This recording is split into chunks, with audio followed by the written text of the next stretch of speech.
back in around 1994,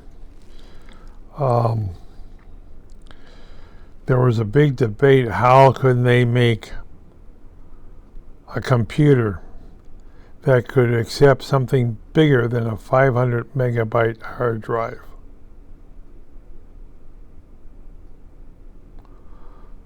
Okay, many people were never born that thing, but they really had a big problem getting past that 500 megabytes. Even if they wrote the program, even if they designed the computer itself, the limitation was 500 megabytes. So they did more research, and they did more research, and and somebody said, we think we got it. We got a 750 megabyte hard drive. Oh, goody! We can write the programs to see the 750 megabyte hard drive.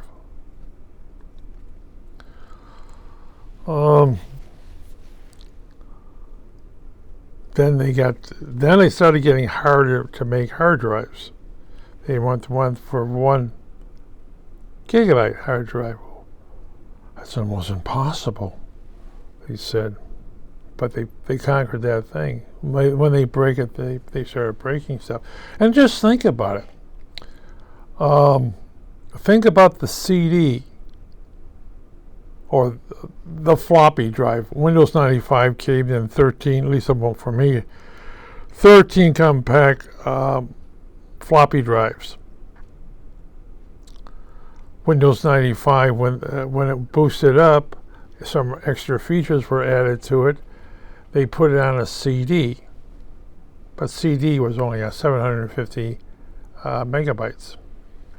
But then they had to create the drive to run the CD. And the next step is to get a more condensed drive to make a DVD so you could put movies on it. Well, you could put movies on CDs, but a little bit more complicated. But you could put it on DVD with 4 gigabytes. Wow, that's a lot of storage. But getting over that pool was really, really hard. But I worked at a company where I would take computers apart and save the hard drives. I worked at a company, and they had an analyzing system, and their 500 megabyte hard drive failed on them. Okay, so being out of kindness of my heart, I go dig up a 500 megabyte hard drive. I give it to them, and they're flabbergasted. Oh, why would you do this? You know how much these things are worth? They're not worth anything to me. I have a half a dozen of them. Rewrite your program. We don't know how to do that. Come on, guys. Rewrite the program. You got a $100,000 machine that you're stuck with 500 megabyte hard drive. Rewrite the program. So they actually went outside and got an outside person to rewrite the program so it would see something better than 500 megabytes. But that's technology change. Then it went from 750 to 1 gigabyte. And then after a while it went to 2 gigabytes, then 3 gigabytes, then 5 gigabytes, then 10 gigabytes. And I think this here has a drive in it that's 250 gigabytes.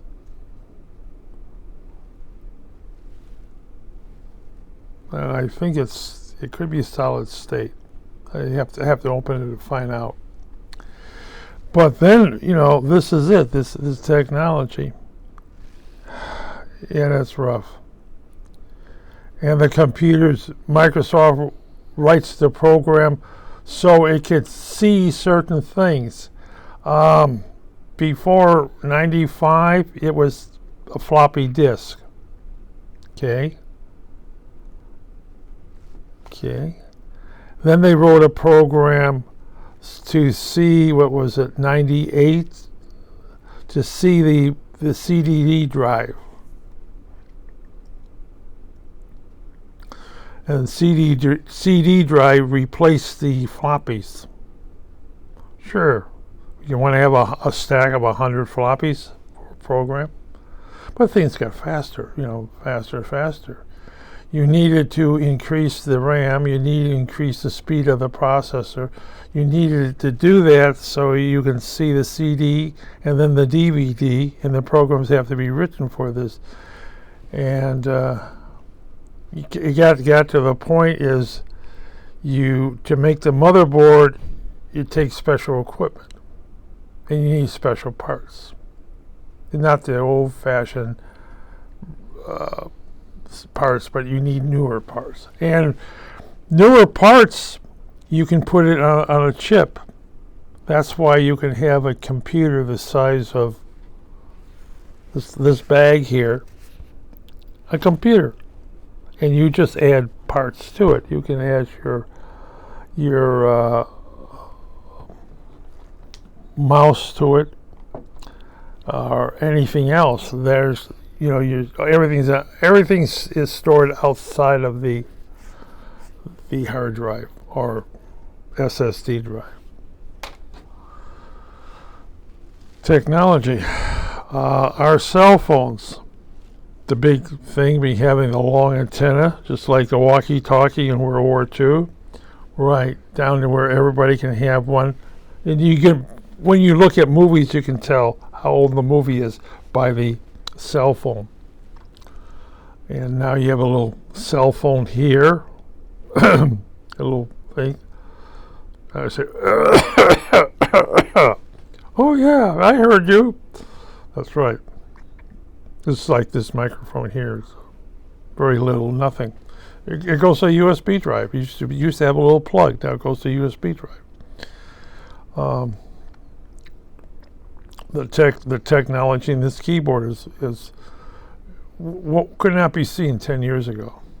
Wow, there wasn't this SSD in it, and everything is locked down to the motherboard. I believe everything is locked. Well, in a Surface, Microsoft Surface, everything is locked to the motherboard. You got the case, you got the screen, you got the motherboard, and you got the battery. Like 4 parts. That's it.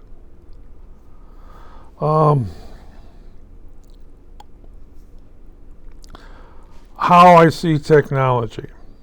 Well, it may keep me alive a lot longer than I should be alive. Why? Oh, there is basically, you can take a device, put it on the arm, and it can register a lot of what's going on in your body. Before, they used to do is have to put something into your body. Now they just lay it on your chest. The technology is changing for home medical stuff or chemical stuff. When I was in my chemistry class long time ago, we used to do it by quarts. Now they do it by microliters, mixing chemicals. It's almost like taking a toothpick and mixing up your chemical. Technology has changed. The computer world we live in has changed. It's continued to change. When your computer sits in your watch, or that's a computer.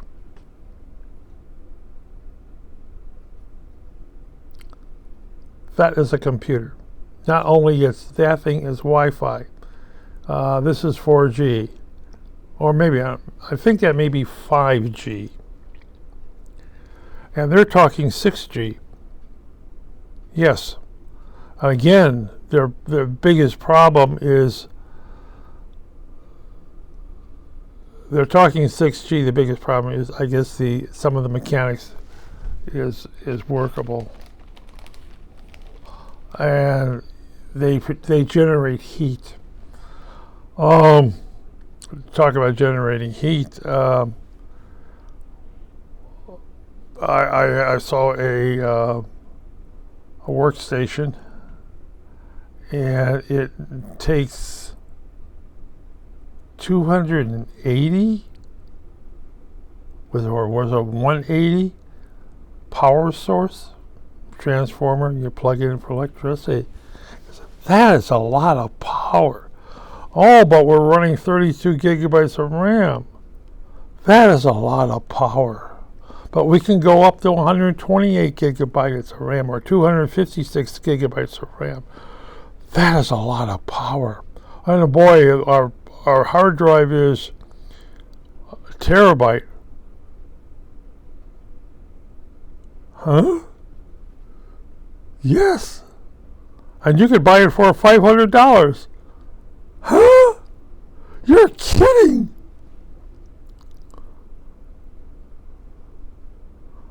I had someone make me a IBM type thing. It cost me $1,200 because he could get the special parts to do this and do that, assemble it, and it had a 40 megabyte hard drive in it.